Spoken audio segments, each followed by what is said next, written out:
Você já ouviu falar na paz que excede o entendimento, que está descrita em Filipenses? Essa paz que que o livro de Filipenses vai nos relatar, é algo que excede o que nós entendemos. Por que isso? Porque algumas vezes em nossas vidas nós passamos situações difíceis, nós passamos circunstâncias que nós não temos governo, que nós não temos domínio, que às vezes nós precisamos enfrentar lutas, desafios gigantes, enfim.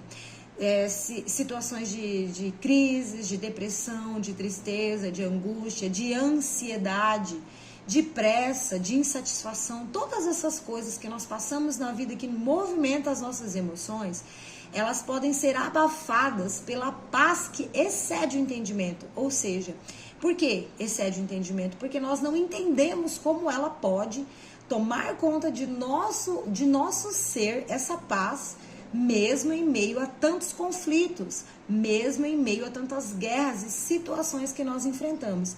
E essa paz existe, essa paz que eu quero compartilhar com você, que eu experimento por muitas vezes na minha vida. Que quando nós estamos em algumas situações dessas que eu falei, você em Jesus, você encontra essa paz que você pode passar por tudo que você precisa passar de forma inabalável, onde você consegue dormir, você consegue descansar, você consegue ficar tranquilo e sair desse estado de ansiedade, agonia e crise, que nós entramos e saímos por diversas vezes na nossa vida. Mas quando nós sabemos e descobrimos que essa paz está em Jesus e nós buscamos todas as vezes que precisarmos, não significa que porque você conseguiu entrar nesse lugar de paz que excede o entendimento hoje, que você não volte a passar por uma situação que você precisa de novo buscar por ela. E lá em Miqueias capítulo 5, versículo 5, a Bíblia vai dizer: Ele será exaltado em todo mundo e será a fonte de paz.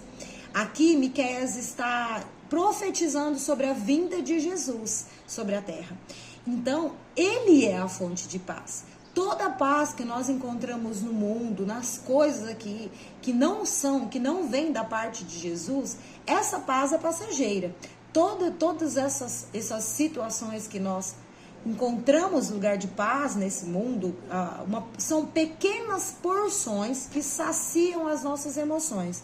Mas a verdadeira paz, que nós podemos descansar de fato e de verdade, em segurança, mesmo em meio a qualquer tribulação. Uma paz que te traz alegria, uma paz que te traz descanso, uma paz que te traz um bom sono, uma paz que te permite se relacionar com as pessoas, que te permite ficar como se não estivesse acontecendo nada.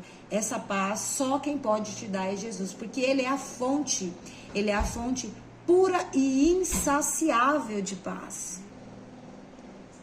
Nós sabemos que da fonte procedem águas que brotam ali o tempo inteiro. Então, Jesus é isso. Quando ele é relacionado a uma fonte de paz, significa que dele brota paz o tempo inteiro, instantaneamente, constantemente. Então, se hoje você precisa encontrar uma paz para transcender o seu entendimento, transcender suas emoções, para poder você viver, mesmo em meio a lutas, viver uma vida de paz, de alegria, de desfrute, de forma inabalável, você precisa buscar a presença de Deus, você precisa buscar Jesus Cristo. Ele é a fonte insaciável que você precisa para poder viver em paz e entrar nesse lugar que não é físico, mas é um lugar espiritual, um lugar emocional, que vai te trazer uma paz tão profunda que você não vai conseguir entender. Amém? Que Deus abençoe a sua vida.